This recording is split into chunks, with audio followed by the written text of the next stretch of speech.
Hallo und willkommen in meiner Küche. Es gibt Tage, da ist das Essen am attraktivsten, das heiß ist.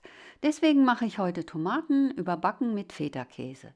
Es ist ein Essen, das man als Vorspeise oder als kleines Abendbrot zubereiten kann. Man nimmt einfach eine große Tomate und schneidet sie in grobe Würfel.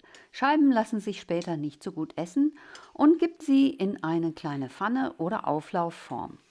Eine Zwiebel wird ebenfalls in grobe Würfel geschnitten und auf die Tomaten gegeben. Beides wird mit viel frisch gemahlenem Pfeffer gewürzt. Es braucht nichts gesalzen zu werden, denn der Feta-Käse ist salzig genug. Dann werden schwarze Oliven entkernt. Das geht am besten, indem man sie mit der flachen Messerklinge platt drückt, anschließend aufschneidet und dann lässt sich der Kern meistens ganz einfach herausholen. Auf die Oliven wird nun noch reichlich gehackte Petersilie gestreut und gleichmäßig verteilt. Zu guter Letzt gebe ich noch 3 Teelöffel Olivenöl über die Zutaten. Nun könnte man die Pfanne in den Backofen geben und dort überbacken lassen, aber für diese kleine Pfanne den Backofen anzuschmeißen lohnt sich nicht, also habe ich die Pfanne auf den Herd gestellt und dort 5 Minuten bei geringer Hitze schmoren lassen.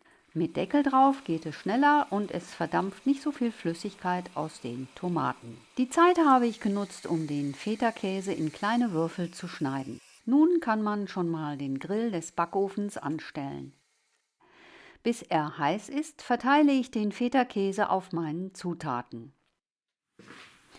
Der Grill glüht und es kann losgehen. Die Pfanne wird unter den Grill geschoben. Jetzt dauert es vielleicht noch 5 bis 10 Minuten, bis der Feta-Käse braun wird. Das kann aber ofenbedingt unterschiedlich sein und ich kann wirklich nur raten, das über Grillen zu überwachen. Und das war es auch schon. Jetzt muss nur noch etwas Brot gebrochen werden und man kann zulangen. Anfangs ist das Essen noch sehr, sehr heiß. Tomaten, Zwiebeln und Petersilie bilden mit dem salzigen Feta-Käse eine perfekte Symbiose, was den Geschmack angeht. Die Oliven geben dem Ganzen etwas Biss, der schon fast an Fleisch erinnert.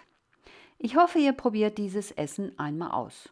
Zutaten und Mengenangaben findet ihr wie immer unten in der Beschreibung. Und wie immer, guten Appetit!